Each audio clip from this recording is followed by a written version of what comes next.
global sperm counts have been dropping dramatically. We're losing 2.6% per year. It seems like a siren, not a soft whistle. Male infertility has just been ignored. And when you ignore a situation, it can only get worse. Men are being sold one of the biggest lies about fertility, that men don't have a biological clock. The older you get, the more oxidative stress, life stress, DNA quality will degrade over time. You can wipe your sperm out almost completely for 3 months from being exposed to a high temperature. If we're looking at half the equation, we're naturally going to miss the diagnosis in half the cases. Infertility is a disease, and it is not managed in that way with a man. We've detected a lot of men who are pre-diabetic, men with hemochromatosis, kidney disease.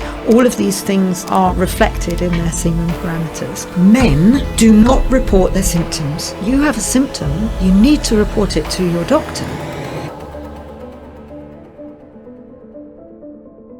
Professor Sheryl Homa, thank you so much. I think it's a very interesting conversation we're going to have today, and one maybe that doesn't get enough airtime. And pretty sobering statistic that I want to start with, which shocked me and maybe should be a wake-up call for many men around there.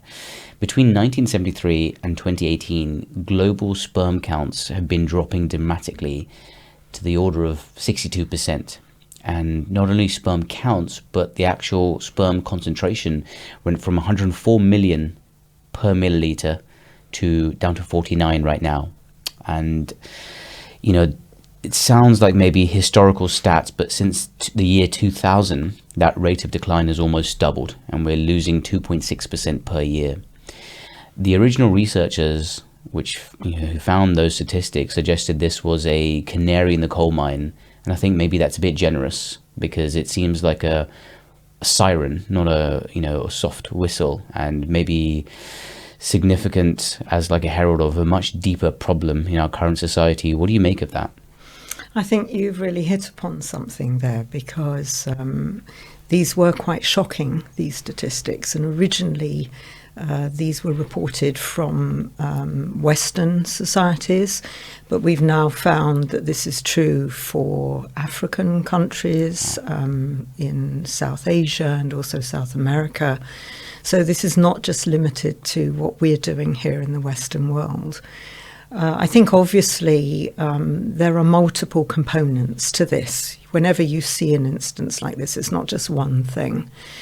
And people have discussed the input of our environment, chemical toxins in the environment, in our homes, in our diets, but also, more importantly, our health, the way that we are not addressing our health properly. And there are many reasons why this can be, and we really do need to address it. And for the longest time, male infertility has just been ignored, as you say. It's been completely ignored. And when you ignore a situation, it can only get worse. I want to definitely dive deeper into the factors surrounding that and get your take on that. Just pulling the thread on something you just mentioned now about male fertility being ignored.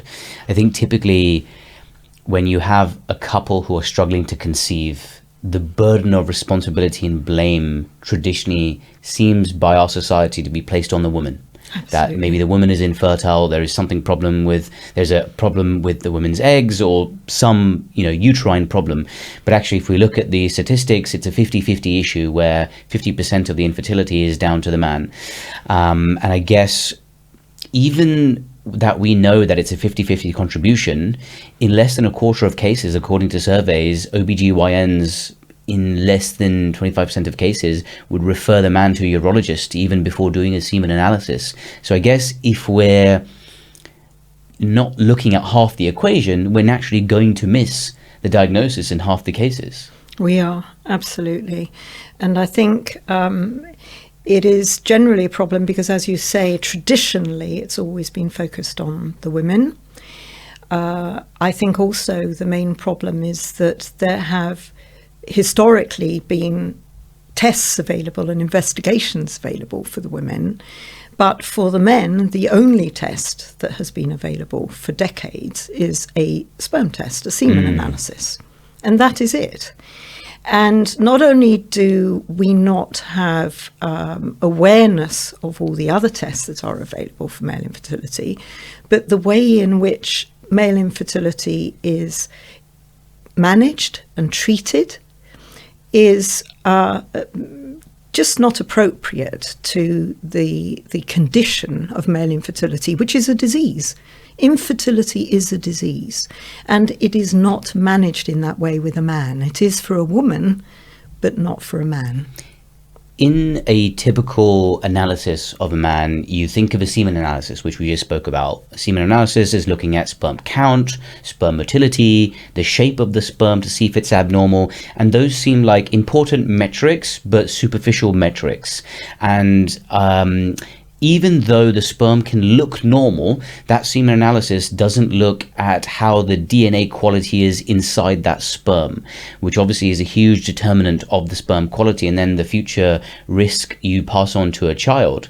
Now, it looks like in several meta-analyses, it's pretty consistent evidence suggesting that the higher the degradation of the DNA in the sperm, that in a partner, that confers more than double the risk of miscarriage to their partner. So if a man has more DNA damage, the partner is going to have a higher risk of miscarriage.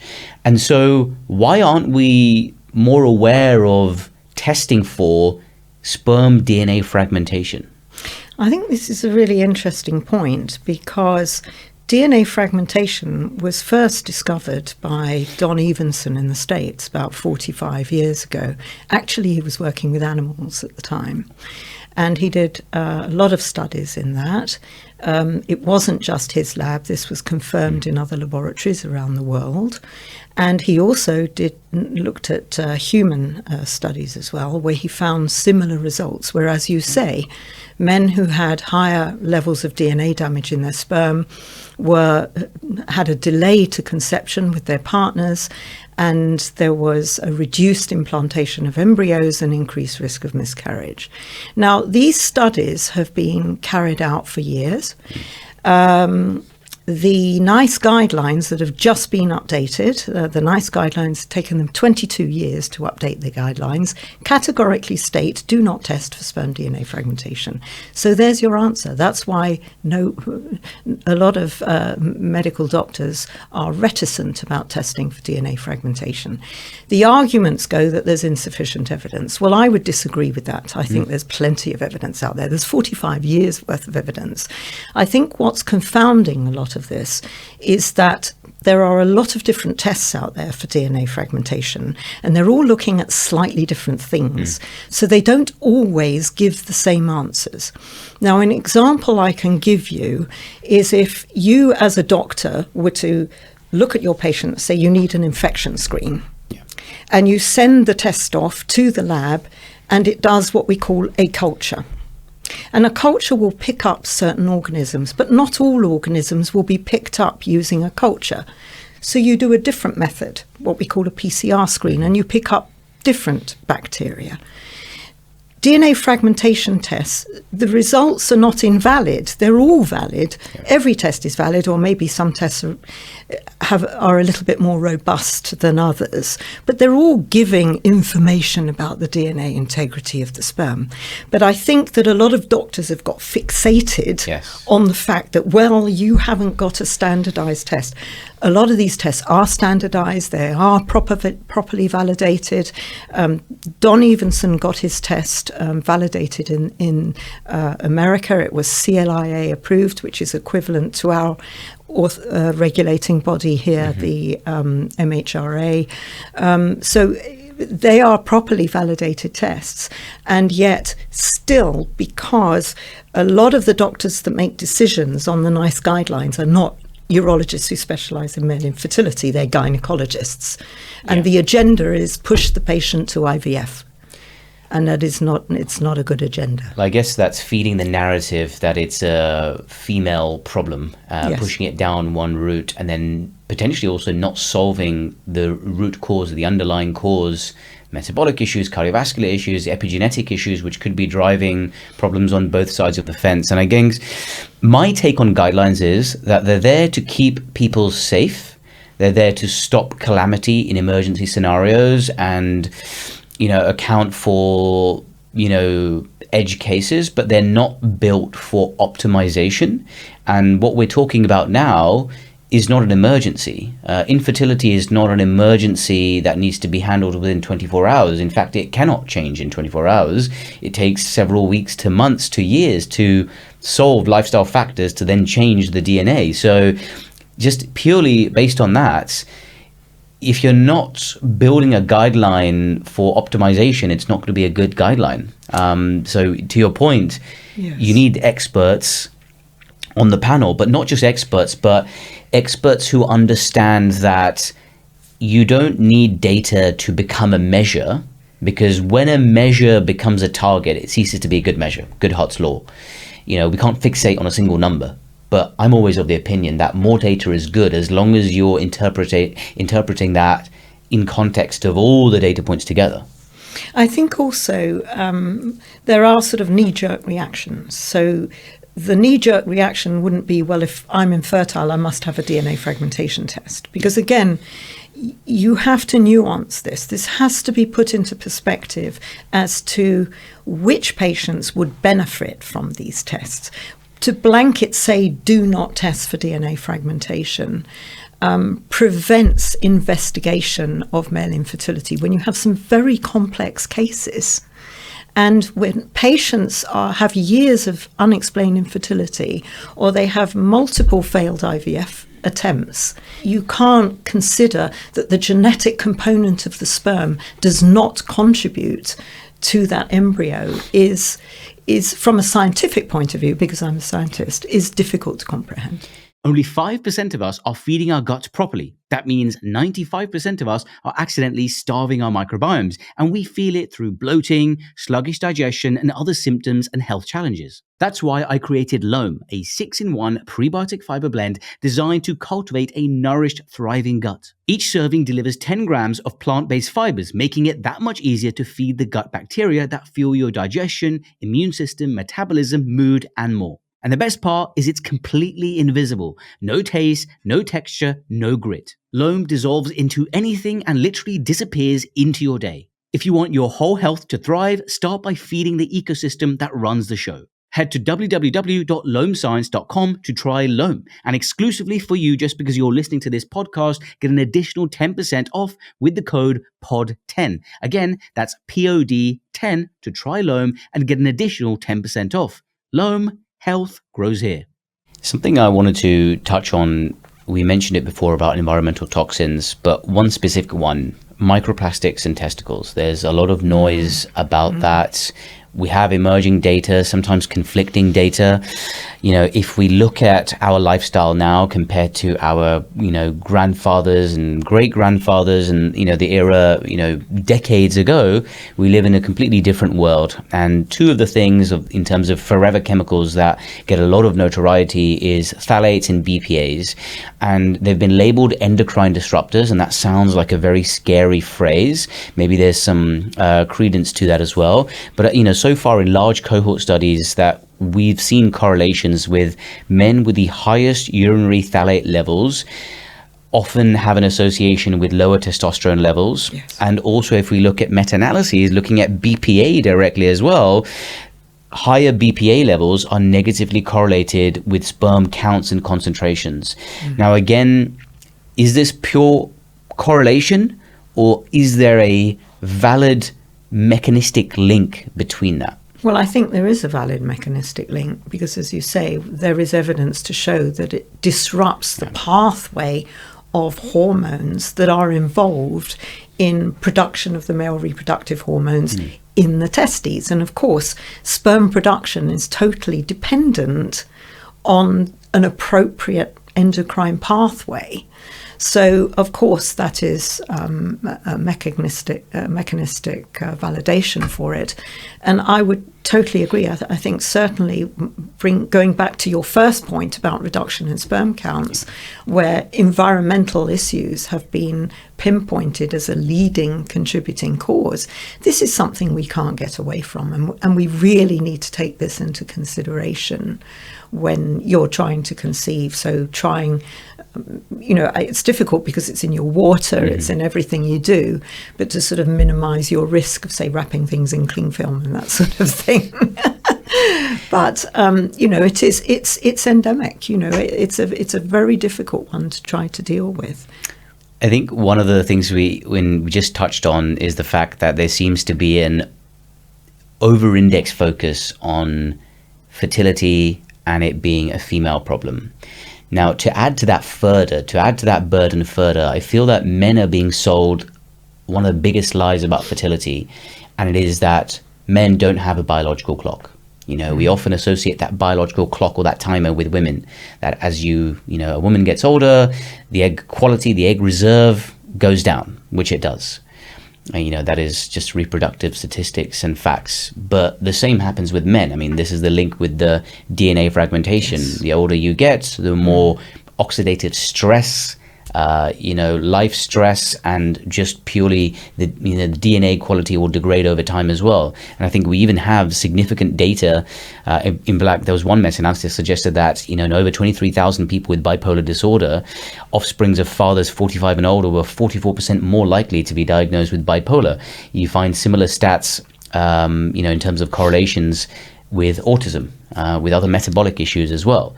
When a man hits a certain age, the rate of DNA fragmentation increases, which is then, worsens the long-term health outcomes for the child as well. Yes, absolutely. And it's interesting because the UK guidelines for assessment for sperm donors recommends that donors are not accepted over the age of 45 for that reason. Yeah. But then those conditions that you've mentioned are linked with increased DNA damage in sperm. And yet we're not meant to be testing for it. Now, the interesting thing about that is that when you look at, it's one thing to say that age is a factor, but we need to think about what does age actually mean? When you get older, you're more likely to have underlying conditions. You're more likely to have prostatitis. You're more likely to have diabetes or be prone to high cholesterol, high blood pressure. That, in effect, can also lead to oxidative stress, increased DNA fragmentation. In the men that I see who are well into their 50s, maybe into their 60s, who are planning to have children, believe it or not, those men who are healthy and fit and who do not have underlying conditions are less likely to have high DNA damage in their sperm. So I think when we're talking about age, we need to put it into perspective. Is it just the aging process, or is there something you can do to ensure that you keep your sperm as healthy as possible, eating well, keeping yourself healthy and fit? And I think those are very important. Do you believe it's a combination? Because age independently, would you agree, is likely to accelerate and accumulate more DNA damage, but you can mitigate some DNA damage with some of the healthy lifestyle factors. So a man in his 60s with cardiovascular disease and obesity is likely to have more cumulative DNA damage than a man in his 60s who can run marathons and, resistance trains 5 times a week with a Mediterranean diet. Look, it's quite likely. The studies haven't been done. I'm just suggesting that there are certain things that one might be able to do when you're older to sort of maintain your sperm quality. But I think that the evidence certainly shows that there is a link between age and sperm quality, and the link associated with underlying conditions in the offspring. There's a lot of evidence out there that has shown that. There have been a lot of meta-analyses conducted on that, and I think that evidence is out there, so it's something that we should definitely keep an eye on. How big a factor and contributor is obesity to this paradigm of infertility, but also sperm quality? Because studies suggested that men who are obese are significantly more likely to have lower sperm counts and likely more DNA damage, because obesity is often associated significantly with more visceral fat accumulation. The visceral fat can raise the temperature in the scrotum and testes, which can affect the sperm. It can aromatize and convert testosterone to estrogen. Yes. And it can also drive directly the oxidative stress and that inflammation to the testes where the sperm production is happening. So it seems like from a metabolic inflammatory perspective, obesity sort of hits multiple mechanisms which can negatively impact sperm and DNA of the sperm. Yes, and I always say to the patient that it is very important that they address their weight issues if they have a high BMI. But all of those factors that you've mentioned, there's a lot of evidence for that. And this is why being very overweight can have a serious impact. And as you say, again, endocrine disruption, inflammation, heat stress, testicular heat stress. These are all things that we know. We've known for years that testicular heat stress has a huge impact on sperm quality. And of course, one doesn't really think about it in obesity, but it is a very big factor. Tell me a little bit more about the heat, because I think a lot of men understand, or at least have heard, sort of colloquially, that heat isn't good for, the testicles, whether it's like you're working in a job where you're exposed to heat. Yes. I remember, anecdotally, when I was operating, we would often have to put a sort of bear hugger on the patient, and a bear hugger in surgical parlance is like basically like a warming mat, and I would be standing in my surgical gown next to this warming mat for the patient, and I would be thinking to myself, people would be joking, oh, you better not do too much surgery because you won't have kids. But that joke became quite serious in my head, because I was thinking, my job is directly exposing me to this heat, and I'm standing with my groin next to this heat. And so how big a driver of it is it, how big a problem is it cumulatively, but also acutely? So that's a really good question, and I'm glad you asked that question, because a lot of my patients come in and they say, I don't know what's wrong with my sperm, everything is fine, I'm taking ice baths, I'm wearing cooling pads, and I'm putting frozen peas on my testicles. And of course, it's absolutely ridiculous to think that sperm would be happy being exposed to cold shock. When you think about temperature, the body temperature is 37 degrees. Testicular temperature is approximately 33.5 degrees. Well, that's not cold. It's not the temperature of frozen peas. In fact, if it was 33.5 degrees outside right now, I'd be jumping up and down and wanting to walk in the park. So it's not a very big difference in temperature. But we know that there are many studies that have been published that show that cryptorchidism, where the testes are raised up in the abdomen, they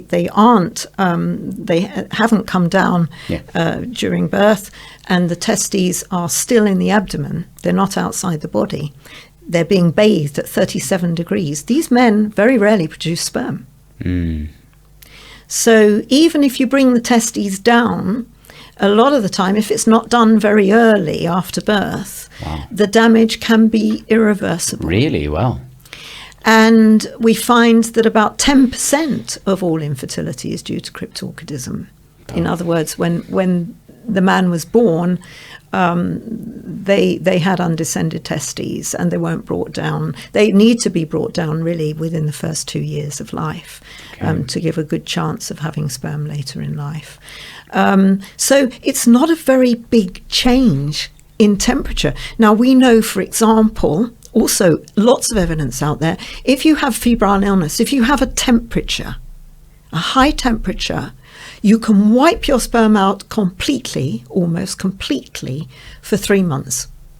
And it can take 3 months for your sperm to recover from being exposed to a high temperature. Can the high temperature also affect the quality, or does it just kind of wipe them out? It can affect morphology, it affects the motility, the count, and especially the DNA damage as well.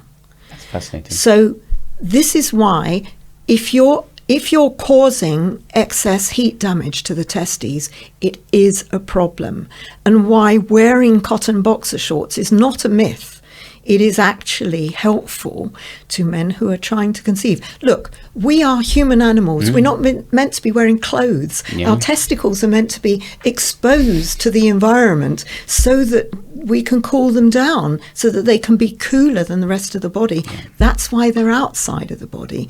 And the biochemical mechanisms that regulate sperm development all occur at temperature of 33.5 degrees. You raise that temperature, those mechanisms, those enzymes that work at that temperature are not going to be functioning at higher temperatures, and that's why you have the problem. So I guess, if we were to look at a lot of these different external factors, heat, microplastics, nanoplastics, environmental pollution, smoking, alcohol, and then we also compared them with obesity and other physiological factors that are sort of, internal to human physiology.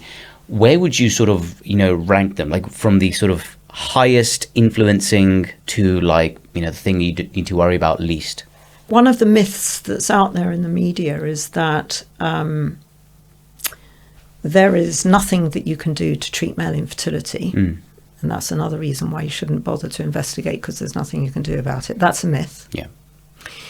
The other myth is that the only thing you can do to try and improve your sperm quality is make lifestyle changes. That's another myth. Now, it's not a myth that making lifestyle changes can improve your fertility. It can. But the myth is that it's the only thing that you can do to improve your sperm. Again, I will go back again to say that male infertility is a disease. And when you have a disease, yes, of course, your diet and your general health, lifestyle is very important. If you've got a cardiac condition, you need to look after your diet, etc.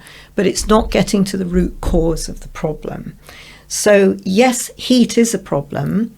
And actually, there are medical conditions, many medical conditions that are associated with male infertility. Whether they are the cause of male infertility or they have an indirect effect on your fertility, which are the things that should be addressed. Now, going back to heat, the greatest cause of heat damage is something called a varicocele. And varicoceles are present in about 40% of men with primary infertility. In other words, men who are struggling for the first time to conceive. And in up to 80% of men with secondary infertility, where they've had a child and they're finding it difficult to conceive a second. Now, it's true to say that about 15% of men who are fertile have varicoceles, because not all varicoceles will affect fertility. But there are many reasons why varicoceles cause a problem. They are a clump of varicose veins in the testes. They impair blood flow, and they cause an excess amount of heat in the testes because you get an engorgement of blood from the body at 37, and that's warming the testes up. So that is a big problem, and that, I think, is probably the most likely problem, and it's the most treatable cause of male infertility. Treating varicocele with varicocele repair can improve a man's semen quality in about 60 to 70% of cases, and it can lead to a significant increase in both spontaneous and assisted conception in terms of pregnancy rates and live birth rates. There was a study published in 2020. It was a meta-analysis looking at 31 studies all over the world. And the overall results were a significant improvement in pregnancy rate and live birth rate. And it didn't matter whether the semen parameters were impaired or not. So for men with unexplained infertility with normal semen parameters, you were still getting a significant increase in pregnancy rate and live birth rate following varicocele repair. What do you, if a man was struggling to conceive and they walked into your clinic, what are some top tests that you would recommend that they ask their doctor to get to the bottom of what is going on? So I think, it's very difficult because everybody is different. Everybody's situation is different. and you can't recommend a sort of bog standard test for everybody. And I think the difficulty with this is, when I'm asked this question, is that people will then immediately go off and say to the right, I want this test, that test, and the other test. It is very important, if you have infertility, that you see a specialist to discuss your entire history, so that the clinician can advise you appropriately on what tests to have. Now, I would never recommend seeing a patient without a semen analysis, because a semen analysis is the most important initial test for a man. But it's not the only test. It tells you good information, as you say, about the sperm count, motility, morphology. It also, if it's done properly in a properly accredited laboratory, which is what it should be done, not just by any old person not set an up and you can't. sperm test. And I could go on forever about those. But we're just about to publish a paper about that. It's just been accepted. Just quickly touching on that. Yes. I've seen a lot of these advertised, a lot on social media. Why is an at-home sperm test not good enough? I never say never about anything. It's not helpful to suggest that it's not good enough. You need to think about what it's offering you on the box. Now, there was a test that was developed several years ago that didn't claim to do everything. And what it said was, it can give you an indication about your sperm count, but whatever you see, it's not completely reliable. The most reliable test is actually to go to a laboratory, an accredited laboratory, and do the sample on site. And from our studies, which has been accepted for publication, so it's in press at the moment. We did do a study on semen extender, because sperm start dying very quickly once they're produced. The problem about these tests is that they're not accurate. And also, in order to do an accurate count, you actually have to count them physically on a physical counter. Not every sperm, obviously, but you have you have to do an analysis. Some of these tests require sending samples off to a laboratory, and they will deteriorate from the time they're produced to the time they're assessed. So it's not comparable. And there are very strict, robust procedures in place when you're actually assessing all of these different parameters. It's a very complex test. It's not like going and having a measure of the levels of a hormone in your blood, for example. It's not a biochemical test in that way. So these at-home tests are not terrible, but they're not obviously accurate for medical diagnoses. And at best, they might pick up something to raise suspicions that you should go and see a doctor. Almost like a wearable device cannot diagnose you, but it might consistently show you some sign that might concern you enough to go see an actual doctor about a problem.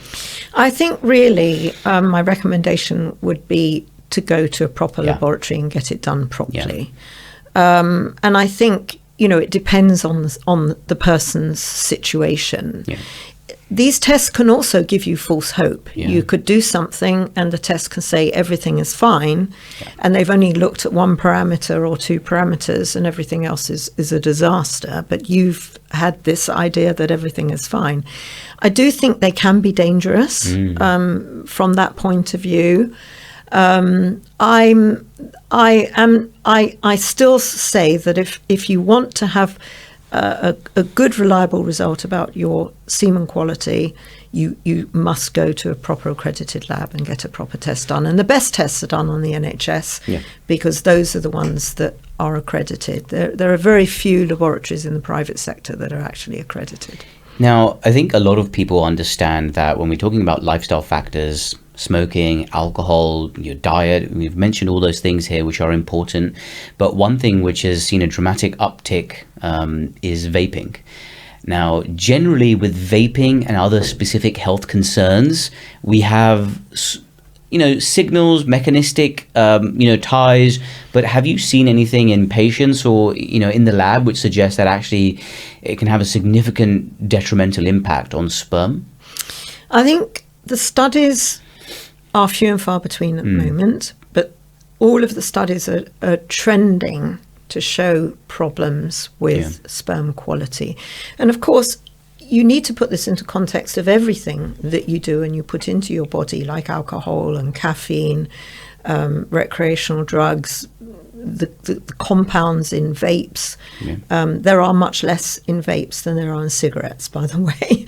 But it's all of these individual compounds have specific biochemical effects, and they are not good for sperm. A lot of medications that people take, not all of them have been investigated in terms of male human fertility. A lot of them, they've looked at pregnancy rates in mice or rats and extrapolated that to the human, which is very different. So a lot of people are saying, well, I'm on X medication. Is that going to affect my fertility? And you look online and you look in the studies, you look in all the published evidence, and there's been negligible studies. So you can't say to a patient, this doesn't affect your fertility, or there's no evidence to suggest that it may affect your fertility. That is a dangerous pathway to go down, because if it hasn't been tested, it may affect your fertility. So it's a little bit like that with vaping as well. The evidence so far is suggesting it's problematic. Yeah, I think that is probably similar to my position on microplastics as well, where I think we've got enough evidence to show that, worst case scenario, it's going to be bad. Best case scenario, it does very little. So why hedge your bets? Just don't do the thing. One thing I wanted to ask on the flip side of that, if someone is trying to optimize things, and we live in a society where we like quick fixes, there are a lot of people who take many supplements for various things. I've seen a lot of supplements promoted for both male and female fertility, mostly on the female side, due to the same traditional, reasons that we've spoken about, that there's an over-index on fear-mongering for women. I've seen certain compounds spoken about, like, coenzyme Q10, which supposedly has an anti-inflammatory effect, had some effects on blood flow. What are some things that you think may have decent enough evidence to suggest there might be some benefit supplementally for men, and some which actually, there's no value at all? Because if we look at the building blocks of sperm, clearly there are some things which are very useful, either for testosterone receptors, sperm activity, spermatogenesis. I'm thinking of things like zinc, vitamin D, all of these things, certainly from a dietary perspective, are very useful. Whether they're useful from a supplementary perspective is a different question. So supplements is a very interesting thing. And I think this is the problem, is that so many guidelines or recommendations have been created on evidence that is flawed. It's on flawed evidence.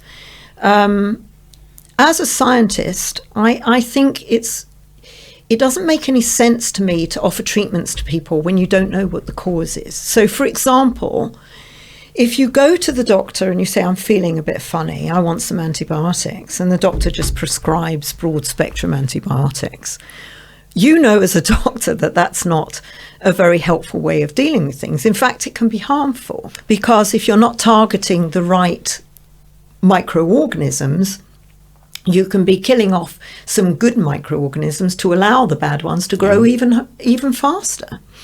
It's the same thing with supplements. When you look at the studies, a lot of them have not been controlled properly, and they've not asked the right questions. So, for example, there have been studies that have been published where you take a group of infertile men, you give half of them antioxidants and half of them you don't. And then you look at the results and there's no difference. Why? Why is there no difference? Because how do these supplements work? How does, vitamin C, CoQ10 and all of these things work? They are all antioxidants. They reduce oxidative stress, which is a chemical stress. It's not to do with your emotional state. Now, if you don't have oxidative stress, taking a supplement is not going to help you. And a lot of infertility is not related with oxidative stress.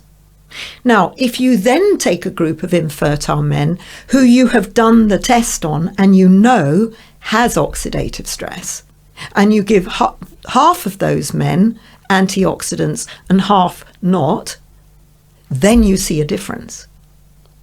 And I think because of this problem with the evidence and the studies, it has made the prescribing of antioxidants, a lot of doctors will say, no, that we don't believe in it.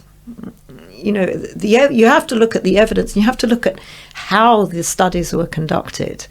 And I think for me as a scientist, I would always say to a patient presenting with infertility, let's do an oxidative stress test measurement on you. And then if it's high, we can then consider oxidant supplementation, antioxidant supplementation, vitamin supplementation, because otherwise it's not going to help you. You're just taking money and throwing it down. It's very directed, targeted towards the pathological bucket you belong in. Exactly. And if it's just a sort of widespread, as you said, general use supplements, then you're going to have very little effect. I guess, one of the things important to ask is, you mentioned stress. Specifically here, you were mentioning oxidative stress, but now if we dial it back to emotional stress, psychological stress, which obviously has physiological impacts as well in different body systems, how big and how underrated a driver is just that stress to affecting fertility, not just in terms of libido and then not being able to actually do the physical act of copulation, but also the impact it can have on the DNA as well as the epigenetics as well, meaning what, genes are switched on and off. Yes. I mean, certainly there is evidence for that. Again, it's not a huge amount of evidence because there haven't been a huge number of studies done on those sorts of aspects. But it's also very difficult because people do say to me, well, I'm stressed. And, having a clinic in London, everybody's stressed. Who isn't stressed? I think there's a difference in being stressed and being clinically stressed. Yeah. And I think certainly when people are clinically stressed, that's when you start to see problems with hormone imbalances. You start to see problems in sperm count and quality, etc.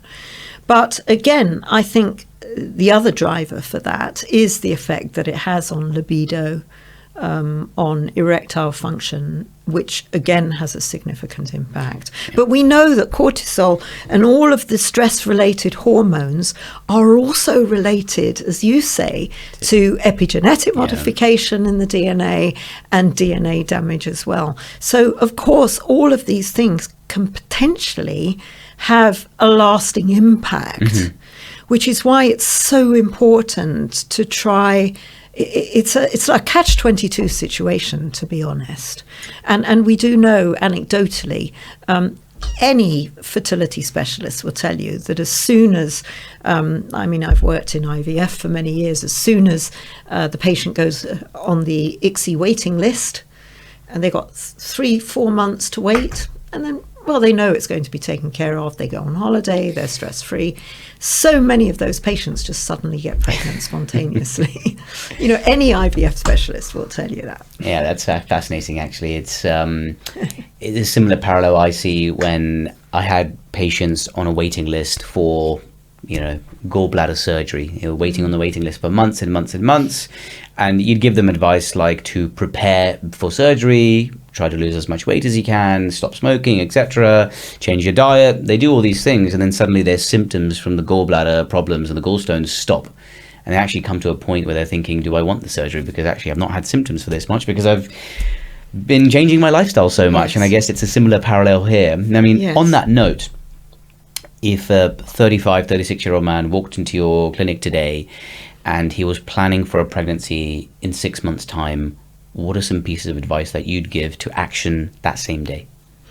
So absolutely lifestyle changes. That's really, really very important because, again, these are things that can be done very easily. They don't cost anything and it actually improves your health. So definitely lifestyle changes. I would say address your diet, very important, because even if you're not sort of overweight per se, you might not be getting the appropriate nutrients that you need to stimulate good sperm production. So again, we always recommend the Mediterranean diet. I always say, eat like Italians and drink like the French, and you'll be fine. Lots of oily fish, fresh fruit and vegetables, and the processed food, I think, is a real issue. There were some studies done a few years ago about drinking fizzy drinks, and it was unbelievable how that has an impact on your sperm quality. Fizzy drinks? Fizzy drinks. Was this sugar-sweetened fizzy drinks? Either. So, and I think, the thing is, we don't want to put chemicals in our body that are not considered to be nutrients. If you see something on the shelf that has chemicals in it that you don't have in your larder or your fridge, you might question whether it's really good for you. Now, again, those are just things that I would recommend to the patient. I also recommend I think a lot of patients aren't having enough sex these days. That's a big problem. Just the frequency of... And it's... I think everybody is very concerned about focusing on the right time of the month. And what they do is they sort of hold it all in until the right time of the month, which incidentally is never accurate. None of these kits are claimed to be accurate to say this is exactly when you're ovulating, because it doesn't measure ovulation, it measures the LH surge. And what happens is you get the frenetic activity over about 3 or 4 days in the cycle, and then nothing. And what happens is all of those sperm start dying over time because they're not being released. They just build up in the epididymis. There's not a circulation of new sperm. And there is, but they're coming into the epididymis where there's been sperm in there for ages that are old and dying and releasing toxins that are not producing a very unfavorable atmosphere for the fresh sperm coming in. So everybody's feeling a bit off. So by the time you come to make love, you're putting in, might be more sperm, but a lot of them are just older, dying, dead, DNA fragmented sperm. And again, regular intercourse, regular ejaculation will improve the DNA quality of the sperm as well. Because you're getting that fresh, younger sperm that have, less accumulated mutations. As sperm die, one of the first things that happens is the DNA starts to fragment. So if you have a long period of abstinence, you've got a much higher proportion of sperm with damaged DNA. And also, you need to remember that the egg only lives for 24 hours. The sperm will live for many days inside of the woman. So you need to spread out that period of time. You don't have to make love 10 times a day, but you need to spread it out, from about a 2-week period in mid-cycle to be making love regularly. So have more sex, but don't...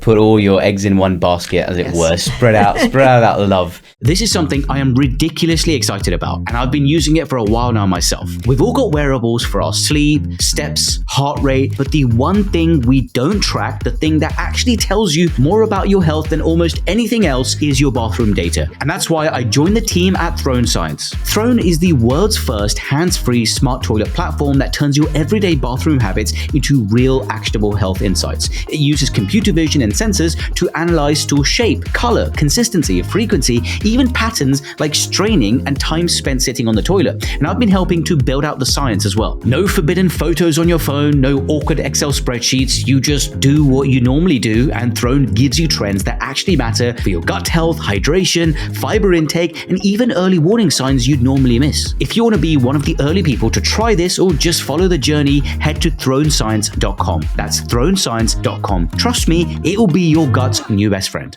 I wanted to mention that there have been some current studies over the last couple of years have really pinpointed the link between male infertility and your general health. That your semen parameters are a significant marker of your health. So if you have poor semen parameters, you need to investigate whether you have an underlying systemic illness. So that is very, very important. On the back of that, question for you, even if a man is not trying to conceive, would you recommend any annual or some cadence of screening, generally as surveillance of their sperm? Semen analysis is important, and it is linked with general health. So men who regularly have a general health check, just looking at general markers for liver function, kidney function, liver disease, hemochromatosis is a significant cause of male infertility. And it may present with sort of poor sperm motility or whatever, and you don't think twice about it. And then you find out you have hemochromatosis. Is something you can do about it? Diabetes is another condition. We've detected a lot of men who are pre-diabetic.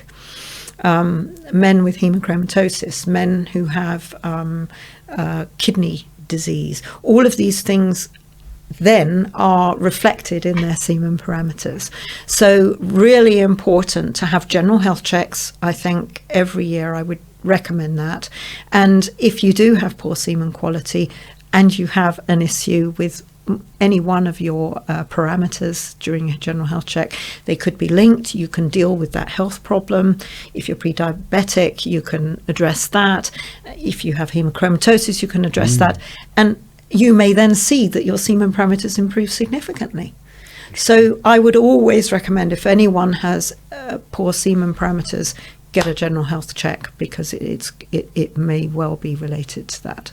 I personally think, I'm a bit of an evangelist about the microbiome, and the more data I see, the more I see how it's linked to so many aspects of health. And what we were saying about the inflammation, that is the sort of key thing, the cohesive link between all of these aspects. And then, I was having a conversation with someone, and I said, the gut microbiome is directly or indirectly linked to pretty much everything to do with human health. And they said, okay, but what about sperm? And I said, yes, it is as well, because if your microbiome is imbalanced and dysbiotic, you're going to have more, pathogenic bacteria, which are going to drive inflammation and cause bigger gaps or intestinal hyperpermeability, which can cause more toxins to leak into your bloodstream, which are pro-inflammatory, make its way all around the circulation, including your testicular arteries, and contribute to inflammation everywhere they stop off, which can then impact sperm, testosterone, and beyond. There have been plenty of papers published about the link between the gut-testis axis. Fantastic. Wow. And also, interestingly, a lot of the microbiome in the semen is impacted by the female microbiome. So you get transmission from the female to the male, and also vice versa. So one of the real problems here is that you have women presenting to GPs with BV or recurrent UTIs. Who gets treated? The woman. Yes. It goes away and then it comes back again. Recurrent BV, recurrent UTI. Why? The man. Because the man has it. I can't tell you how many doctors have said to me, the man doesn't have Gardnerella. We've done the test. We've done the semen microbiome test. It's full of Gardnerella. No, Gardnerella it's vaginalis. It's in the vagina. Men don't have vaginas. So I'm not treating. Male translocation of Gardnerella to women could be driving infertility, at least bacterial vaginosis, and causing microbiome imbalances, male to female transmission via sex. Transmission. That is fascinating. And also the problem is men do not report their symptoms. Yeah. The men I see have a huge amount of urological symptoms, and they don't go to their GPs. Their answer is they say, well, I'm getting a bit older now. Men in their 30s. I said, well, older men get diabetes. It's not normal. I said, you need to report. You have a symptom. You need to report it to your doctor. And then, of course, we do the semen or the urine microbiome, and it's full of stuff. Absolutely full of stuff. I think it's really fascinating to have this conversation. I'm really grateful that you've had this with me, because I guess it takes us away from thinking about fertility as a singular, isolated problem to the testicles or a structural problem. And there are so many other pieces of the puzzle here, from metabolic health to mental health, external factors, many of which we do have under our control. And as you said, many of those things are cheap, whether it's an anti-inflammatory diet by eating like a Mediterranean style, testing specifically for specific things.